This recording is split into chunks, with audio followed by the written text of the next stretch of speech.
अस्सलामुअलैकुम and a very good evening. Pakistan में इस वक्त आईनी तब्दीलियों का मौसम है। कभी हम अदालतों के हवाले से आईनी तरमीम ले आते हैं, कभी हम ये कोशिश करते हैं कि मुख्तलिफ जजेस की तैनाती का तरीक़ाकार तब्दील हो जाए, कभी उसमें इजाफा कर दिया जाए। कभी हम ये बात करते हैं कि चीफ जस्टिस हों या फिर आर्मी चीफ हों, उनकी मुद्दत मुलाजमत में थोड़ा बहुत रद्दोबदल कर दिया जाए। यकीनन पाकिस्तान में 75 साल से ज़ायद का अरसा गुजर चुका है पाकिस्तान बने, लेकिन अभी तक हम ये फैसले नहीं कर सके हैं कि आया पाकिस्तान में कौन सा इंस्टीट्यूशन किस बुनियाद पर और किस तरीक़ाकार के तहत चलेगा। लेकिन चलें, देर आए दुरुस्त आए।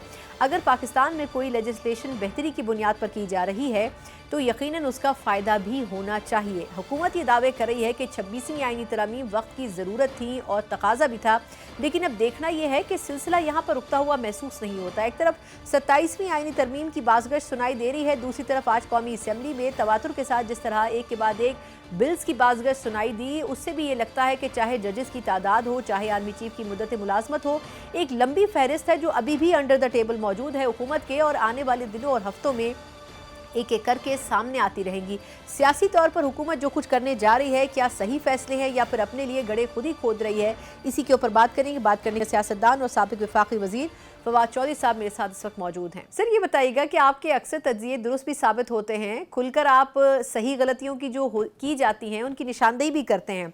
पहले तो ये बताएगा, क्योंकि 26वीं तरमीम के बाद पहला मौका है कि आप हमारे शो में शामिल हो रहे हैं, ये जो तरमीम की गई 26वीं की सूरत में, उसमें बहुत सी चीज़ों का अहाता कर लिया, तो आपके ख्याल में हुकूमत विनिंग पोजीशन पर गई या कुछ कॉम्प्रोमाइज़ किया? और दूसरा, जो अब 27वीं तरमीम के ऊपर काम कर रही है, आपके ख्याल में क्या क्या चीज़ें ऐसी हो सकती हैं जो रह गई और अब कोशिश की जा रही है कि 27वीं में उसका अहाता कर लिया जाए? देखिए, रह तो ज़ाहिर है कि मुल्क में बादशाहत अनाउंस करना रह गया है, जो बड़ा इम्पोर्टेंट हुकूमत का एक एम है, क्योंकि उसके बगैर तो बात हो नहीं रही है। क्योंकि देखिए ना, पाकिस्तान के अंदर आपने तमाम इदारे इर्रेलेवेंट कर दिए हैं। आपका इलेक्शन कमीशन इर्रेलेवेंट हो चुका है, स्पीकर ऑफिस इर्रेलेवेंट हो चुका है, सेनेट चेयरमैन ऑफिस इर्रेलेवेंट हो चुका है, पुलिस, नैब, एफआईए की कोई हैसियत औकात ही नहीं रह गई।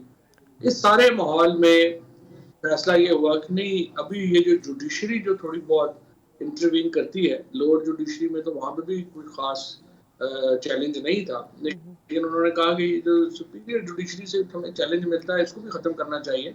And Pakistan should be like, हम उसको बादशाहत बना दें, खिलाफत बना दें, एक ही आदमी जो है उसका हुक्म चले, बस वो फोन कर दिया करे, उसके मुताबिक चला दें। Now, I think whatever has been done in 26th Amendment is criminal. Pakistan की फेडरेशन को पहले 18वीं तरमीम ने एक बहुत बड़ा जोश दिया है, और अब 26वीं आईनी तरमीम, मुझे अब दुनिया में एक कोई और मुल्क बता दें जहां पे सूबों की बुनियाद पे जज अपॉइंट होते हैं सुप्रीम कोर्ट। आप फेडरेशन के पीपल्स पार्टी तो बाकायदा एक साजिश के तहत पाकिस्तान को कन्फेडरेशन बनाना चाहती है, जहाँ पे उन्होंने पहले अपनी 18वीं तरमीम में जो कुछ किया है कि पाकिस्तान बिल्कुल पीछे चला गया है। हर शख्स पहले अब जो है वो अपने सूबे का है, फिर मुल्क का है, और आपने सूबाइयत को एक बाकायदा एजेंडे के तहत मुसल्लत कर दिया मुल्क के ऊपर।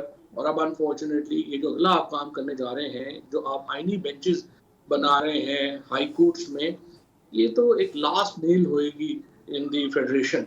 तो ये एक तबाहकुन इकदाम किए हैं। अब इसके अलावा अभी भी तसल्ली नहीं हो रही है। अब वो कह रहे हैं कि जो 17 जजेस हैं सुप्रीम कोर्ट के, उनमें लोगों पे हमारा ट्रस्ट नहीं है, तो हमें अपने और जजेस चाहिए जिनको हम बुला लें। इसके दो फायदे हैं। एक तो ये कि सुप्रीम कोर्ट बेवकूफ़ हो जाएगी बतौर इदारा, चीफ जस्टिस बेवकूफ़ हो जाएगा ये बतौर इदारा, और उसके साथ हम अपनी मर्जी के बेंचेस बनवा दें जिनके पास हम फिर फैसला करेंगे। हमारे केस उनके पास जाए तो वो केस उनके पास चले जाए। अच्छा, बट लेकिन ऑल दीज लेकिन स्टेप्स आर माजरत आपकी बात काट रही हूँ, लेकिन इसी हवाले से कॉन्स्टिट्यूशनल बेंचेस पे आज मंसूर अली शाह साहब ने बड़ा दिलचस्प रिमार्क्स दिए। उन्होंने कहा कि कुछ केसेस हमारे पास भी छोड़ दें, आप सारे ही कॉन्स्टिट्यूशनल बेंचेस में लेके जा रहे हैं। तो ये किसी ने सही इस हवाले से तबसरा किया है कि अब जो मौजूदा सुप्रीम कोर्ट है उसमें सिर्फ फैमिली इशूज़ और जायदादों के मसले ही डिस्कस हो सकेंगे, बाकी चीज़ें सारी कॉन्स्टिट्यूशनल बेंचेस पर चली जाएंगी। तो आपके ख्याल में ये बोझ नहीं पड़ेगा इससे कॉन्स्टिट्यूशनल बेंचेस पे? लेकिन अब पहले तो ये आइडिया ही है बताना है। एक सुप्रीम कोर्ट है, उसके अंदर आप देखिए, इस वक्त आप देखिए ना, हिंदुस्तान जो हमसे 4 गुना बड़ा मुल्क है, वहाँ सुप्रीम कोर्ट के जजेस की अप्रूव्ड तादाद 33 है, लेकिन कभी भी वहाँ 33 जजेस भी पूरे नहीं हुए। उसके बाद आप देखिए अमेरिका जो हमसे बहुत बड़ा मुल्क है, वहाँ पे 9 जजेस हैं, यूके में 12 जजेस हैं, जर्मनी में 16 जजेस हैं। और ये जो एक काम करने जा रहे हैं, इसके नतीजे में तो एक बिल्कुल अजीबो-गरीब सिचुएशन पैदा हो जाएगी। Now you will have 2 supreme courts, एक कॉन्स्टिट्यूशन बेंच जो सुप्रीम कोर्ट का है और एक जो सुप्रीम कोर्ट नॉर्मल है। अब ये फैसला करना कि कौन सा केस किधर जाएगा, ये तो भी सेटल डाउन होना है। काफी इसके ऊपर केस लॉ बनेगा, चीजें आएंगी, फिर ही हम किसी नतीजे में पहुंच जाएंगे कि क्या टचस्टोन है। सुप्रीम कोर्ट तय करेगी कि वो फिर केस किधर जाएगा। मेरे ख्याल में अभी इसके ऊपर क्लैरिटी नहीं है और सुप्रीम कोर्ट 26वीं आईनी तरमीम के ऊपर भी पुशबैक देगी। इस तरह से जिस तरह से सुप्रीम कोर्ट को बिल्कुल ही फारिग कर दिया गया है, या तो फिर जजेस सिर्फ नौकरी करें, तनख्वाह लें और घर बैठे, कुछ भी ना करें।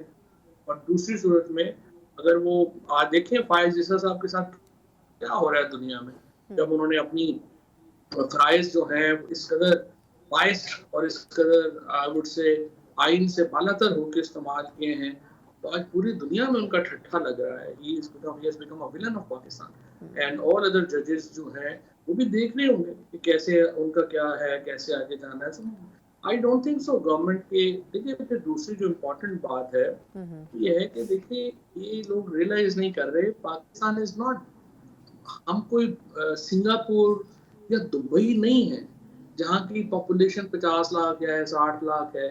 ये सब 25 करोड़ की आबादी का मुल्क है, 250 मिलियन ज्यादा डाइवर्सिटी है। आपकी बोलियां अलहदा हैं, जुबानें अलहदा हैं, आपके डायलेक्ट्स अलहदा हैं, आपके कल्चर्स अलहदा हैं, इस तरह के। और फिर 100 साल से मुल्क में, 150 साल से इस मुल्क में, इस खत्ते में इलेक्शन हो रहे हैं। आप एक इस तरह की जो सिस्टम बनाने जा रहे हैं, इससे पाकिस्तान की फेडरेशन शदीद खतराहट में घिर गई है। बलूचिस्तान की सूरत हाल को, चूंकि हम लोगों ने एक जो हम लोग चूंकि जो इस्लामाबाद में रहते हैं, लाहौर में रहते हैं, कराची में रहते हैं, हमने उनके अंदर भी ना मॉडर्न पॉश इलाकों को हम समझते हैं कि ये इलाका पाकिस्तान है, बाकियों को तो हम कोई अहमियत नहीं ना देते। आज हम अगर बन्नू को पाकिस्तान समझ रहे होते तो जो कुछ बन्नू में हो रहा है, जो कुछ डेरा इस्माइल खान में हो रहा है, जो कुछ बलूचिस्तान के अंदर खुजदार और इन सारी जगहों के ऊपर हो रहा है, एक्चुअली तो देखिए पाकिस्तान इज अंडर सीज और कोई परवाह नहीं है। गरीबों के बच्चे शहीद होते हैं रोज, बस नहीं। लेकिन सर एक तरफ परवाह नहीं है, लेकिन दूसरी तरफ हम इतनी फिक्र कर रहे हैं कि हम कानून साजी पर कानून साजी कर रहे हैं। आज भी ये खबरें रही कि जजेस की जो तादाद है, आप अभी जिक्र बाकी ममालिक का कर रहे थे, तो ये भी खबरें गर्दिश करती रही हैं कि जो आर्मी चीफ हैं उनकी मुद्दत मुलाजमत भी 3 के बजाय 5 साल करने की बात। फिर इसके अलावा कई दीगर मामलात जो हैं, फिर मिलिट्री कोर्ट्स के हवाले से भी खबरें रही जो कि 26वीं आईनी तरमीम का हिस्सा बनाना चाहती थी हुकूमत के मिलिट्री कोर्ट्स 9 मई के मुल्ज़मान का ट्रायल करें। ऐसी बहुत सी ख्वाहिशात हैं जो कि आने वाले हफ्तों में हम पूरी होती हुई देखेंगे। तो आपके ख्याल में ये इन तरमीम की ज़रूरत क्यों पेश आ रही है हमें? देखिए ना, ये तो अपने इक़्तिदार को प्रोलॉन्ग करने की ही एक तरमीम है ना। इनमें से किसी तरमीम का ताल्लुक अवाम से तो नहीं है, अवाम के मसलों से तो इसका ताल्लुक नहीं है। क्योंकि आपने इंसाफ की बात करनी होती है तो आप तो फिर आप शुरू तो डिस्ट्रिक्ट कोर्ट से करते या मैजिस्ट्रियल कोर्ट के रिफॉर्म्स से करते। आप देख रही हैं उसके ऊपर तो कोई बात तवज्जो है ही नहीं है। और आप सुप्रीम कोर्ट में, मैं तो ये कहता हूँ कि 342 ही तादाद कर दें, ताकि एक दफ़ा ही हो जाए कि जितनी पार्लियामेंट, जितनी नेशनल असेंबली की तादाद है उतने जज हो जाएं, बराबरी आ जाए जिस तरह से हुकूमत चलना चाह रही है। ये ऐसे ही तकल्लुफ में करके 26 करना, फिर 35 करना, फिर 40 करना, उसके मतलब क्या ज़रूरत है। और ठीक है 342 में फिर हुकूमत के अपने जज काफ़ी सारे आ जाएंगे जो उनके पास केस भेज दिया करें, तो देखिए पाकिस्तान के अंदर ये जो चल रही हैं, फिर एक्सटेंशंस तो पाकिस्तान में आई वुड से ये कोई आज की बात है नहीं। आपको पता है 76 सालों से ये कर्ज है जो पाकिस्तान के सिस्टम को लाहक है, और इसका मैं आप तो कोई हल नहीं कर सकते। ये तो खुद उन्होंने सोचना है, ताकतवर लोग हैं, उन्होंने सोचना है कि वो किस तरह से इस मुल्क को आगे लेके जाना चाहते हैं। 76 साल में जिस तरह से चलाया है, या गुज़श्ता 2 साल से जिस तरह से चला रहे हैं, अगर वो मुतमईन है फिर तो देखिए मैं आपको कुछ नहीं कह सकता। सर हम वैसे भी कुछ नहीं कह सकते। चलिए आखिरी सवाल आपसे करना चाहूँगी, वो ये कि आपके ख्याल में खान साहब अभी तक जेल के अंदर हैं और ऑब्वियसली उनकी अहलिया जब से रिहा हुई हैं तब से कुछ उनके लिए सुकून भी हुआ होगा, यकीनन तशब्बी भी हुई होगी, लेकिन बज़ाहिर लग नहीं रहा कि पीटीआई की जो बात की जा रही थी कि गंडापुर साहब ने कोई अंडरस्टैंडिंग के ज़रिए बुशरा बीबी साहिबा की रिहाई करवाई। आपको क्या लगता है वैसे कि क्या अंडरस्टैंडिंग पैदा हुई होगी दोनों तरफ से? जो एक रिजिड बिहेवियर नज़र आ रहा है, क्या ऐसा सिनेरियो बनता हुआ नजर आ रहा है? फिर जो 9 नवंबर की बात कर रही है पीटीआई कि हम एक भरपूर एहतजाज करेंगे जब तक खान साहब रिहा नहीं होंगे, आपके ख्याल में क्या एस्टैब्लिशमेंट और ये हुकूमत दोनों ये अफोर्ड कर सकते हैं? क्योंकि जब बाकी एहतजाज भी हुए पिछले महीनों के दौरान तो हर जगह पर उसको भरपूर तरीके से रोकने की कोशिश की गई। हाँ जी, रोकने की भी कोशिश की गई और अभी तक कोई इम्प्रेसिव स्ट्रेटजी तो जाहिर है तरीके साहब की तरफ से भी सामने नहीं आई ना। अब वो कह रहे हैं हम 9 को एक नई स्ट्रेटजी देंगे, देख लेते हैं। बज़ाहिर मतलब ज़ाहिर है कि मुझे तो समझ नहीं आई अभी तक, तो देखते हैं 9 को क्या स्ट्रेटजी देते हैं। लेकिन बहरहाल मैं तो पहले भी ये बात कह चुका हूँ कि लीडरशिप तो ज़ाहिर है पाकिस्तान के लोग तो इमरान खान के साथ, लीडर तो वो है। लेकिन देखें असल में अब लोगों को अगर एहतजाज पे या पार्टी के लिए जोड़ना है तो फिर मौजूदा लीडरशिप से बहुत बेहतर है कि बुशरा बीबी जो है वो उसको लीड कर लें इमरान खान की रिहाई की तहरीक को, क्योंकि लोग फिर उनके साथ जुड़ते हैं। उनके अलावा पाकिस्तान जेल से बाहर जो है वो लीडरशिप के साथ लोग जुड़ते नहीं। और मेरी नज़र में वही है, या फैमिली जो है खान साहब की जिसको बेहतर समझें, तो वो एक है लोग जिनके साथ लोगों का जो इस वक्त रिश्ता ताल्लुक है वो तहरीके इंसाफ से नहीं है। लोगों का ताल्लुक रिश्ता इमरान खान से है। और उसलिए देखिए हमारे यहाँ जो सब कॉन्टिनेंट की हिस्ट्री रही है, जवाहरलाल नेहरू जब जेल में थे तो उनकी भी जो बेगम थी, उनकी जो वालदा थी, उनकी जो बहनें थी, वो नॉन पॉलिटिकल थी। लेकिन फिर बाद में सरोजिनी नायडू जो है, आपको पता है कि वो कितना बड़ा नाम फिर बनी हिंदुस्तान की सियासत का, जो बहन थी जवाहरलाल नेहरू की। उसके बाद फिर आपको पता है जब जुल्फ़िकार अली भुट्टो शहीद पहली बार भी और सेकंड बार भी जब वो गए तो फिर नुसरत भुट्टो ने उनकी जो है वो लीड की, फिर बेनज़ीर भुट्टो शहीद ने लीड की, और इसी तरह से जब नवाज शरीफ साहब भी इवन मुशर्रफ साहब के दौर में गए तो कुलसूम नवाज ने लीड की थी। तो दिस इज समथिंग दैट उनको जल्द या बदीर अगर ये चीज़ें नहीं होती तो उनको फैसला करना पड़ेगा।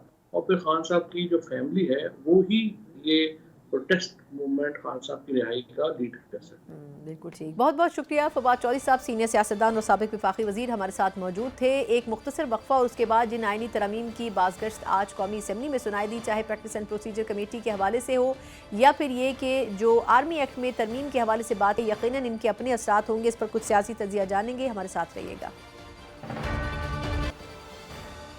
ब्रेक के बाद एक बार फिर आपको खुशामदीद कहते हैं। यकीनन कौमी असम्बली से आज भरपूर खबरें आती रहीं, कई बिल्स की बात भी होती रही, लेकिन ये भी वाज़ेह है कि हुकूमत की तरफ से तरजीही बुनियादों के ऊपर कानून साजी पिछले कुछ दिनों बल्कि हफ्तों से ज़ोरों शोर से जारी है और सिलसिला यहीं पर रुकता हुआ महसूस नहीं होता है, बल्कि आने वाले दिनों में हमें 27वीं तरमीम के हवाले से भी खातिर खा काम देखने को मिलेगा। लेकिन इन तमाम चीज़ों की, इन तमाम बिलों की आखिर ज़रूरत क्यों पेश आ रही है और यकीनन हुकूमत की तरफ तनकीदी पहलुओं से क्या देखना चाहिए या फिर वाकई ये वक्त की ज़रूरत है, इसी के ऊपर बात करेंगे। और बात करने सियासी तौर पर इसके असरात क्या हो सकते हैं, हमारे साथ मौजूद है न सिर्फ सीनियर सहाफ़ी हैं बल्कि तजियाकार हैं आमिर इलियास राना साहब, इस सेगमेंट में मौजूद होंगे। आमिर भाई बहुत शुक्रिया वक्त का।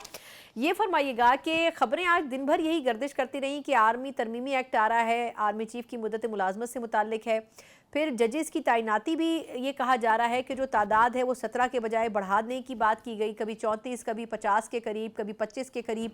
आपके ख्याल में अगर ये तमाम चीज़ें जो हैं ये वक्त की ज़रूरत है, हालात का तकाजा है, या फिर ये हुकूमत की ज़ाती ख्वाहिशात हैं? जी बिल्कुल सना, आपने पूछा तो बिल्कुल हुकूमती ज़राए ने मुझे तस्दीक की है कि सुप्रीम कोर्ट के जजेस समेत चीफ जस्टिस के दुगनी कर रहे हैं और सर्विसेज चीफ्स यानी chairman joint chief of staff, chief of army staff, chief of naval staff और चीफ ऑफ एयर स्टाफ, सब की जो 3 साल की अपॉइंटमेंट है एज चीफ वो 5 साल में बदलने जा रही है। तो वो जो एक्सटेंशन का मामला था उसको एक तो उम्र की हद तो पहले ही बढ़ाई जा चुकी है जो इमरान खान के दौर में हुई थी और तमाम पार्टियों ने उसमें वोट किया था, तो अब उसको मजीद स्ट्रेंथन ये किया गया है कि ताकि अब हम ही दूर हो जाएं कि जो कहानियाँ हो रही हैं कि 1 साल रह गया आर्मी चीफ का, फलाने की इतनी मुद्दत रह गई, तो वो 5 साल आज उसको कानून बनाने का काबीना ने मंजूरी दे दी है। प्रैक्टिस एंड प्रोसीजर ऑर्डिनेंस को भी कानून में बदलने के लिए बाज़ाब्ता तौर पे मंजूरी दे दी गई है। उसकी कुछ शिकों पे हो रहा है।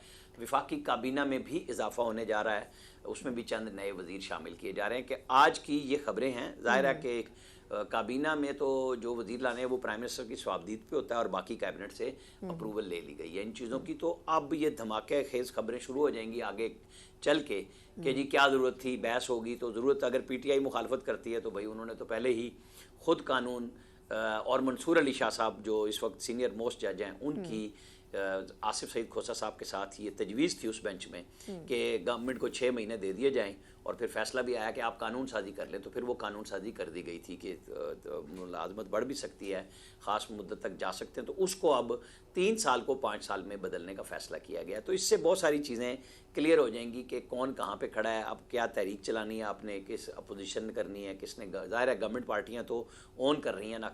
तो जो का फैसला है जो फौरी तौर पे मेरे पास इतला है वो इसलिए की गई है क्योंकि आईनी बेंच कई बनेंगे और कम से कम 5 रुकनी बेंच बनना है। तो बैकलॉग भी कम करना है और आईनी बेंचेस में जब जजेस शिफ्ट होते हैं तो फिर उनकी कमी को सुप्रीम कोर्ट को ये तो नहीं कहा जा सकता कि वो बाकी केस ना सुने, जिसके लिए मौजूदा चीफ जस्टिस याया अफरीदी ने एक मैकेनिज्म भी अप्रूव किया है जो मंसूर अली शाह साहब का ही बनाया हुआ है सिविल और फौजदारी केसेस का। तो ये वो सारी चीज़ें हैं जो अब कैबिनेट ने अप्रूवल दे दी। अच्छा आमिर भाई, ये बताएगा कि अब बज़ाहिर तो हुकूमत पे क्रिटिसिज्म हो रहा है, जैसे प्रैक्टिस एंड प्रोसीजर एक्ट में अमेंडमेंट की गई थी और उसमें आपको याद होगा जस्टिस फाइज ईसा साहब के साथ एक जज सीनियर तरीन और एक जज जो हैं वो उनकी मर्ज़ी से होने थे। लेकिन फिर जस्टिस याया अफरीदी साहब ने जब उसका इजलास बुलाने की बात की तो उन्होंने 2 जो सीनियर तरीन जजेस थे उन्हीं को शामिल किया। ये जो अब अमेंडमेंट्स हो रही हैं आपके ख्याल में इनका भी कोई इसी से लिंक्ड होगा या फर्दर कोई तब्दीली होगी, वो 3 के बजाय 5 पर चला जाएगा, यानी उसमें उसकी ज़रूरत क्यों पेश आ रही है? वो जो पिछली अमेंडमेंट है उसको तो ज़्यादा हफ्ते नहीं गुजरे अभी। हाँ, लेकिन वो चीज़ें नज़र आ रही हैं कि उसमें बड़ी वजाहत से आ जाएगा क्योंकि प्रैक्टिस एंड प्रोसीजर का जो ऑर्डिनेंस है उसको भी आज एक्ट में गवर्नमेंट ने बदलने का इंदिया दिया है कि वो अब उसमें हो सकता है वो 5 कर दे, चूँकि आईनी बेंचेस भी बनने हैं। तो वो उस सेंस में है कि फिर उनके 2 लोग चीफ जस्टिस ऑफ पाकिस्तान के साथ वहाँ से भी ले लिए जाएंगे, तो 5 जज हो जाएंगे इस तरीके से कि प्रैक्टिस एंड प्रोसीजर एक्ट। लेकिन ज़ाहिर है चीफ जस्टिस ने जो तब्दीली की वो ऑर्डिनेंस में भी था कि वो अगर चाहें तो तीसरा जज ले सकते हैं पहले 2 में से अगर किसी को हटाना चाहें। तो वो काजी फायद ईसा ने अमल दरामद कर दिया था और ये भी अमल दरामद ही है जो उन्होंने मंसूर अली शाह को वापस लिया और अमीनुद्दीन को उस प्रैक्टिस एंड प्रोसीजर ऑर्डिनेंस के तहत फ्री कर दिया था। तो ये जाहिर है चीफ जस्टिस की सवाबदीद पे था। पहले कानून था कि पहले 2 सीनियर मोस्ट जज उनके साथ बैठेंगे, फिर ऑर्डिनेंस ला के उस कानून में तब्दीली की गई। अब गवर्नमेंट ये सोच रही है क्योंकि जाहिर है कि ये चीज़ें जब आप 23 से 24-25 की बजाय जजेस आपने दुगने कर दिए हैं तो ये इस बात की गमाजी है कि आईनी बेंचेस एक नहीं बल्कि कई बन सकते हैं और उसके लिए सुप्रीम कोर्ट के जो जज आईनी मुकदमात सुनेंगे तो फिर जो उधर कमी होनी है वो बढ़ेगी। और इस्लामाबाद हाई कोर्ट में भी कह रहे हैं कि जजेस की तादाद 12 हो जाएगी और फिर ये सारी चीज़ें जो वहाँ नए जज आएंगे। पेशावर हाई कोर्ट में पहले ही 6 जजेस की इजाफी मंजूरी वफाकी हुकूमत दे चुकी हुई है। लाहौर हाई कोर्ट में 24 जजों की पहले से कमी है। तो वकला के लिए तो बहुत अच्छा मौके हैं कि अच्छे वकील अगर चुने, क्योंकि ये अब सुप्रीम जुडिशल कमीशन पे जिम्मेदारी आएगी कि जो इतने इल्ज़ामात लगे कि हमारी अदलिया नीचे से टॉप पे है तो अल्लाह करे कि ये ऊपर से टॉप की तरफ आने की कोशिशें करें इन तब्दीलियों से, वरना तो फिर सियासत ही कहलाएगी ना, फिर कोई फ़ायदा नहीं होगा। तो बेहतरी की उम्मीद की जानी चाहिए, लेकिन वो हमें पता लगेगा कि किस क्वालिटी के जजेस को हाई कोर्ट में चुना जाता है और सुप्रीम कोर्ट में लाया जाता है। अच्छा। हाई कोर्ट में बड़ी ज़बरदस्त तब्दीलियाँ होंगी जब सुप्रीम कोर्ट के 17 जजेस आएंगे। कुछ इतलात ये भी हैं कि सुप्रीम कोर्ट में सीनियर बराह रास्त जज भर्ती कर लिया जाएगा। अच्छा, इस हवाले से एक आखिरी सवाल वो ये कि बताइएगा कि ये जो आर्मी चीफ की मुद्दत मुलाजमत में इजाफे की बात की गई, आपके ख्याल में इसकी ज़रूरत क्यों पेश आ रही है? क्या ये एक अंडरस्टैंडिंग हो सकती है, यानी जो एक रूमर्स थे कि ये हुकूमत जाने वाली है इसका कोई अंडरस्टैंडिंग मौजूद नहीं है इदारों के साथ, तो लग ये रहा है कि माहौल कुछ बेहतर हो गया है अब दोनों के दरमियान, हुकूमत और इदारों के दरमियान? मेरे हिसाब में तो हुकूमत और इदारों के दरमियान में वो 1 पेज वाली कैफियत थी और है। बरकरार कब तक रहेगी उसका तो मैं नहीं कर सकता प्रेडिक्शन, लेकिन आज तक ये इसलिए नहीं है कि हुकूमत ने अपनी जान बचाने के लिए ये बढ़ाई। अगर ऐसा हो ना तो फिर गवर्नमेंट तो फिर भी जाना है, इसलिए ये नहीं हो सकता। इमरान खान ने भी तो एक्सटेंशन जनरल बाजवा को दे दी थी तो फिर चले गए ना। इसलिए ये नहीं कहा जा सकता कि आपने ये काम कर दिया तो अगला काम नहीं होगा, वो इससे मशरूत नहीं होता। दोनों ने इमिकेबली सॉल्व कर लिया कि इन झंझटों से ही निकला जाए कि जी अगले साल के जनाब इस नवंबर जो 29 के बाद गिनते रह जाएंगे दिन के जी अब आर्मी चीफ के 365 की बजाय इतने दिन रह गए। जैसे काजी फायद ईसा के 3 महीने में रोजाना, आपको पता है बहुत सारे यूट्यूबर सिर्फ यही नौकरी करते थे कि इतने दिन वर्किंग रह गए और इतने दिन टोटल रह गए काजी फायद ईसा के, तो वो सारा कारोबार बंद हो जाएगा। बस ठीक है, फिर अब ये अगर एक्ट बन जाएगा तो जिसने चैलेंज करना है वो कर ले, और फिर सुप्रीम कोर्ट के सीनियर 3 जज ने ही ये रास्ता दिखाया था कि कानून साजी कर लें, क्योंकि कानून है तो कानून तो पार्लियामेंट मुकर्रर नहीं बनाना ना, वो बदल देंगे। बिल्कुल ठीक, बहुत बहुत शुक्रिया आमिर इलियास राना साहब, सीनियर सहाफ़ी और तज्ज़ियाकार। यकीनन हुकूमत के लिए तो मुश्किलात हैं, लेकिन उसके बावजूद एक के बाद एक जो कानून साजी हो रही है, कहा यह जा रहा है कि वक्त की ज़रूरत भी है और ख़ुद इन इदारों की तरफ से रिकमेंडेशंस भी दी गई हैं। अब देखना ये होगा कि इस हवाले से वाकई नताइज भी मिल पाते हैं या फिर नहीं। एक मुख्तसर वक्फ़ा और उसके बाद इस्लामाबाद में एक बड़ी भरपूर कॉन्फ्रेंस होने जा रही है। उस कॉन्फ्रेंस के मकासद पाकिस्तान की मईशत की बेहतरी के हवाले से हैं, उसके मंदरजात क्या हैं, इसके ऊपर बात करेंगे एक ब्रेक के बाद। आज इकॉनमी के हवाले से बड़ी खबर रही शरह सूद, जो कि 15% के ऊपर आ चुकी है और वज़ीर आज़म इसको खुशाइन खबर कहते हैं और ये कहते हैं कि यकीनन मईशत इसके बाद आने वाले वक्त में कुछ मज़ीद बेहतरी की तरफ जाएगी। यकीनन सरमाकारों के लिए एक बड़ा मौका है और इसी मुनासबत से आज से इस्लामाबाद में एक कॉन्फ्रेंस शुरू हो रही है जिसका इनेकाद SDPI के अंडर किया जा रहा है, जिसका बुनियादी मकसद ये है कि सरमाकारी को और सरमाकारों को पाकिस्तान की तरफ राग़िब किया जा सके। ये सरमाकारी एक्सपो इस्लामाबाद में आज से शुरू हो चुका है और उसका बुनियादी एजेंडा यही है कि पाकिस्तान में बैरूनी सरमाकारी का फ़रोग़ आखिर कैसे मुमकिन बनाया जा सकेगा। इस एक्सपो के मंदरजात क्या हैं, क्या एजेंडा है, इसी के ऊपर बात करने के लिए कि इसके ऑब्जेक्टिव्स क्या हैं, इससे किस हद तक फ़ायदा हासिल हो सकता है और सबसे बढ़कर ये कि पाकिस्तान को इसकी इस वक्त कितनी ज़रूरत है, इस पर बात करने के लिए हमारे साथ मौजूद हैं SDPI के executive director research doctor Sajid Amin साहब। अमीन साहब, बहुत शुक्रिया सर आपके वक्त के लिए। सर ये बताइएगा कि वैसे तो इन्वेस्टमेंट के हवाले से हर हुकूमत दावे भी करती रही और उस हवाले से काम भी किया जाता रहा, लेकिन इस मरतबा ये जो कॉन्फ्रेंस हो रही है, ये जो एक्सपो हो रहा है, इसका बुनियादी ऑब्जेक्टिव क्या है और इसके टारगेट्स क्या हैं कि क्या हासिल करना चाहता है पाकिस्तान खुद भी? मेरा ख्याल है तो सबसे पहले ये कि अगर आप इस कॉन्फ्रेंस को देखें तो SDPI 27 साल से लगातार ये कॉन्फ्रेंस करवा रहा है और इस साल का जो हमारा एजेंडा है वो ये है कि जब हर कोई फ्रेजिलिटी की बात कर रहा है, जब हर कोई बात कर रहा है कि बुरे हालात हैं, हम ये बताना भी चाह रहे हैं कि इस वक्त पाकिस्तान इकानमी एक रेजिलियंस की तरफ जा रही है। हम एक रेजिलियंट इकानमी है ताकि जो इन्वेस्टर्स का जो कॉन्फिडेंस है हमारी रेजिलियंस के अंदर वो हो और हमें पाकिस्तान जो है वो उसको इन्वेस्टमेंट मिले। आपने देखा कि पिछले 1-1.5 साल में हमारे यहाँ जो माशी इशारे हैं वो बहुत बेहतर हुए हैं और उसी तरह से हम एक सस्टेनेबिलिटी इन्वेस्टमेंट एक्सपो भी कर रहे हैं ताकि एक ये मैसेज दिया जाए कि जो इस वक्त जो वक्त है इसमें बातों से आगे बढ़कर जो क्लियर एक्शंस हैं, जहां जहां पे इन्वेस्टमेंट लाने की जरूरत है, खासकर क्लाइमेट चेंज का सेक्टर हो गया, उसके अंदर किन इन्वेस्टमेंट्स की जरूरत है, वो इन्वेस्टर्स को एक मैसेज दिया जा सके कि पाकिस्तान इस वक्त जो है वो तैयार है एक इन्वेस्टमेंट्स के लिए। हमारे यहाँ जो एक इन्वेस्टमेंट की जो कह लें एक सेंटीमेंट है या जो एक इन्वायरमेंट है वो बेहतर हो रही है। इसीलिए हमने इस साल का जो थीम है वो फ्रेजिलिटी टू रेजिलियंस रखा है कि हमें जो फोकस है वो रेजिलियंस की तरफ करना होगा। और इस वक्त जो बात है, इस वक्त जो हमारे बात करने का, देखने का, इन्वेस्टमेंट्स का जो एंगल है, जो इन्वेस्टर्स का एंगल है, वो रेजिलियंस का होना चाहिए कि पाकिस्तान एक रेजिलियंट इकानमी है और इस वक्त हम तैयार हैं एक मजीद इन्वेस्टमेंट्स के लिए ताकि वो पाकिस्तान की तरफ आ सकें। तो ये हमारा बुनियादी इसमें मैसेज है। इसमें अमीन साहब ये बताएगा कि इसमें किसी एक सेक्टर के ऊपर कोई ख़ास फोकस रखा गया है कि एग्रीकल्चर है, IT है या एक्सपोर्ट्स हैं, मतलब किस चीज़ के ऊपर ज़्यादा फोकस किया जा रहा है और आपके ख्याल में कौन से ऐसे कंट्रीज़ हैं जो ज़्यादा इसमें इंटरेस्ट शो कर रहे हैं या माजी के इस किस्म की जो एक्टिविटीज़ रही उसमें उन्होंने यकीनन इंटरेस्ट लिया लेकिन फिर वो चीज़ें सही किसी शक्ल में आगे एग्जीक्यूट नहीं हो सकी? देखिए इस वक्त हम जो बात कर रहे हैं, मैं जस्ट अगर आपको एक नंबर दे दूं कि हम किस स्केल पे बात कर रहे हैं। हमारे यहाँ 11 प्लेनरीज हो रही हैं जो हाई लेवल पॉलिसी फोरम्स है।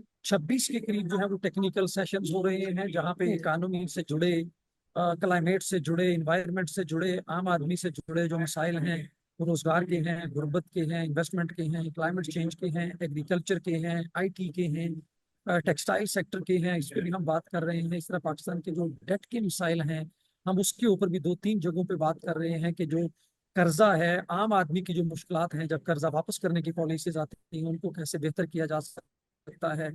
तो इन तमाम चीजों पे जो है वो बात हो रही है। लेकिन जैसे आपने पूछा, जो 3-4 बड़े मौजूआत हैं, उसमें एक तो क्लाइमेट चेंज है। इस वक्त पाकिस्तान की इकानमी की जो सबसे बड़ा रिस्क है वो आम आदमी के लिए भी और क्लाइमेट चेंज के लिए, वो क्लाइमेट चेंज की सूरत में है। वो कभी फ्लड्स की सूरत में है, कभी ड्राउट्स की सूरत में है, कभी फ्लैश फ्लड्स की सूरत में है। हमने देखा 2022 में आया। तो हम वहां पे लेके आ रहे हैं कि पाकिस्तान की जो इकानमी है, पाकिस्तान के जो अवाम है, उन्होंने 2022 के जो फ्लड्स थे, अपनी मदद आपके तहत बहुत हद तक जो है वो अपने आप को रीस्टैब्लिश किया है, एक रेजिलियंस शो की है। तो जो ग्लोबल इन्वेस्टर्स हैं, उनको हमें सपोर्ट करना चाहिए। जो लॉस एंड डैमेज फंड्स में जो प्लेजेस हुए थे वो हमें मिलने चाहिए। इसी तरह बात हो रही है एग्रीकल्चर सेक्टर की, कि अगर हमें एग्रीकल्चर सेक्टर को मॉडर्नाइज करने की जरूरत है, उसको डिजिटाइज करने की जरूरत है, उसमें कहाँ कहाँ इन्वेस्टमेंट्स के जो मार्जिन हैं। इसी तरह आईटी सेक्टर पे हम जो है, और बेसिकली अगर आप एक्सपो में देखें तो हम उन इनिशिएटिव्स की बात कर रहे हैं जो एक्चुअली ग्राउंड पे है, जो लोग काम कर रहे हैं उनको मॉडिफाई करने के लिए। तो हम वो जो इनिशिएटिव्स हैं उनको दुनिया के सामने प्रेजेंट कर रहे हैं कि ये इनिशिएटिव्स पाकिस्तान में ऑलरेडी चल रहे हैं, आप आइए इसका हिस्सा बनिए। चाहे आप रीजनल पार्टनर हैं, चाहे आप ग्लोबल पार्टनर हैं, तो आप आइए इसके अंदर इन्वेस्ट कीजिए। ऑलरेडी जो चीज़ें हैं ग्राउंड पे हैं। तो हमारी जो कॉन्फ्रेंस और जो एक्सपो है, ये दोनों मिला के हम एक तरफ पॉलिसी सॉल्यूशंस की बात कर रहे हैं, एक तरफ उन पे जो एक्शंस हो रहे हैं वो भी सामने ला रहे हैं, ग्लोबल रीजनल और लोकल इन्वेस्टर्स के जो आए और इसका पार्ट बने। हमने आज ही 8 के करीब जो बेस्ट इनिशिएटिव्स हैं सस्टेनेबिलिटी के अंदर, इन्वेस्टमेंट्स के अंदर, प्लास्टिक बैग पोल्यूशन फ्री होने के अंदर, जॉब्स को क्रिएट करने के अंदर, उनको 8 जो हमने इनामात दिए हैं, जो बेस्ट हमने सिलेक्शंस दी हैं। तो हम ये एक पूरा कम्बिनेशन है जो ये कॉन्फ्रेंस लेके आ रही है कि पॉलिसी से हम एक तरफ चैलेंजेस को आइडेंटिफाई कर रहे हैं, साथ के साथ हमारे जो थॉट लीडर्स जो हमने एंगेज किए हुए हैं, हमारे करीब इस वक्त को 300 के करीब एक्सपर्ट्स हैं जो अगले 4 दिन में हमारे साथ बात कर रहे होंगे, जिसमें तकरीबन 60 के करीब ऐसे लोग हैं जो पाकिस्तान के बाहर से अपने एक्सपीरियंसेस को ला रहे होंगे। तो उसकी बेस पे हम जो ग्लोबल बेस्ट प्रैक्टिसेस हैं, जो दुनिया से सीखना है कि इसको कैसे करने की जरूरत है, वो भी साथ साथ ला रहे हैं। और साथ साथ ही जो इनिशिएटिव्स हैं वो भी प्रेजेंट कर रहे हैं कि आप आइए इसका हिस्सा हैं। अच्छा सर, लास्टली मुझे ये बताइएगा कि आज की एक बड़ी खबर, वज़ीर आज़म शहबाज शरीफ साहब का स्टेटमेंट भी था। उन्होंने कहा कि मईशत बेहतरी की तरफ गामजन हो रही है और शरह सूद में भी आज बड़ा ड्रास्टिक चेंज आया, तकरीबन 15% के ऊपर आ गई है। तो आपके ख्याल में इससे जो सरमायाकारी का एक सेक्टर है उसको कितना बेनिफिट मिल सकेगा? जी, मेरे ख्याल में बहुत अहम डेवलपमेंट्स हैं जो पिछले 6-8 माह में हमने देखी हैं। अगर आप इसको देखें कि आपका जो रुपया है वो स्टेबल है, 200 270-80 के करीब, 80 के करीब जो है वो स्टेबल है पिछले साल 1.5 साल से। आप वो जो हमारी गैर यकीनी सूरत हाल करेंसी के बारे में हो जाती थी वो अब नहीं है। इसी तरह अगर आप देखें कि जो इन्फ्लेशन है, जो महंगाई के बढ़ने की जो रफ्तार है, वो अब कम होती जा रही है। एक दौर था जब हम 38% इन्फ्लेशन की बात करते थे, आज हम 6 से 7% इन्फ्लेशन की बात कर रहे हैं। इसी तरह जो इंटरेस्ट रेट है, जो पॉलिसी रेट है जिसका आपने जिक्र किया, वो आज से सिर्फ 6-8 महीने पहले 22% के करीब था, 22.5% पे, आज वो 15.5% पे, 15% पे है। और एक्सपेक्टेड है कि अगली दिसंबर तक शायद 200 से 300 बेस पॉइंट और कम हो जाएगा, तो वो 10 से 12% के करीब आपका इंटरेस्ट। तो ये सारी जो चीजें हैं ये मिला के एक तो आपकी जो पैदावारी लागत है उसको कम कर रही होंगी, जो महंगाई है वो आहिस्ता आहिस्ता कमी की तरफ जाना शुरू होगी।